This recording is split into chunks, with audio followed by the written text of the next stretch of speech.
Dos hombres presentan una ofrenda al Señor. Uno trajo frutos de la tierra, el otro los primogénitos de su rebaño. Dios acepta una ofrenda y rechaza la otra. ¿Por qué? Abel se dedicó a pastorear ovejas, mientras que Caín se dedicó a trabajar la tierra. Tiempo después, Caín presentó al Señor una ofrenda del fruto de la tierra. Abel también presentó al Señor lo mejor de su rebaño, es decir, los primogénitos con su grasa. La palabra nos dice claramente que Abel ofreció los primogénitos de su rebaño, pero no dice si Caín trajo las primicias de su cosecha. Simplemente menciona que, tiempo después, Caín presentó una ofrenda. Caín cosechó sus granos y después de un tiempo juntó suficiente para traer una ofrenda. Fue bajo sus propios términos. Dios aceptó la ofrenda de Abel porque fue de las primicias. La ofrenda de Caín fue rechazada porque no era compuesta de lo mejor. Dar las primicias a Dios es algo que requiere fe.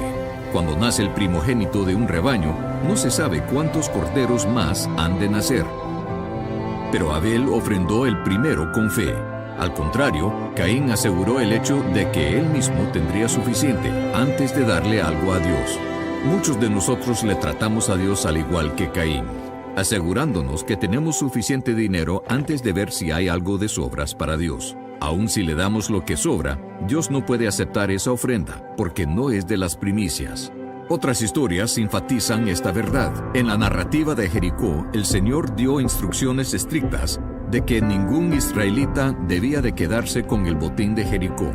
Todo le pertenecía a Dios, porque era la primera ciudad conquistada en la tierra prometida. Fue la primicia. Dios detuvo su bendición de Israel cuando un hombre guardó para sí mismo parte del botín. La primera parte le pertenece a Dios. Se arriesgó mucho más que dinero cuando Abraham ofreció a su primogénito Isaac. Cuando Dios le pidió a Abraham por su hijo, no se esperó hasta tener 10 hijos antes de entregarlo.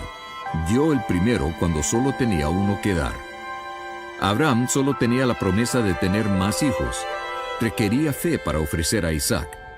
Fe que Dios respetó y bendijo. Y Dios hizo lo mismo por nosotros. Dios dio lo primero cuando dio a su Hijo, el unigénito, dado a nosotros cuando éramos pecadores. Dios nos dio a Jesús con la fe de que un día entregaríamos nuestras vidas a Él. El regalo de su Hijo vino antes de la bendición de nuestro arrepentimiento y salvación. Nosotros damos nuestras primicias en la misma manera. Antes de ver la bendición de Dios, lo damos con fe. Dar las primicias de tus ingresos es una forma de decirle a Dios: yo te reconozco primero, te pongo en primer lugar en mi vida, confiando que tú te encargarás de lo demás.